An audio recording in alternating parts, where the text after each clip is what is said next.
সে শুধু একটা শিশু ছিল, রং পেন্সিল দিয়ে পৃথিবী আঁকত, স্কুলে যাওয়ার আগে টেডি বিয়ারটা ঠিক করে রাখত। সেদিনও সবকিছু স্বাভাবিক ছিল। হঠাৎ পাশের ফ্ল্যাট থেকে ডাক পড়ল, আর তারপর পুরো পৃথিবীটাই বদলে গেল। একজন মা পুরো বিল্ডিং খুঁজে বেড়াচ্ছে তার সন্তানকে। তারপর একটা ছোট্ট জুতা দরজার সামনে পড়েছিল। সেই মুহূর্তেই একটা মায়ের পৃথিবী থেমে গেল।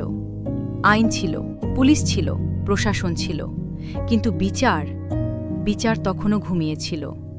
তারপর রাস্তায় নামে মানুষ, কারণ প্রতিটা নীরবতা পরবর্তী অপরাধের সাহস হয়ে দাঁড়ায়। একটা শিশুর নিরাপত্তা কোনো অনুগ্রহ নয়, এটা তার অধিকার। আজ যদি আমরা না জাগি, আগামীকাল আরেকটা জুতা পড়ে থাকবে অন্য কোনো দরজার সামনে।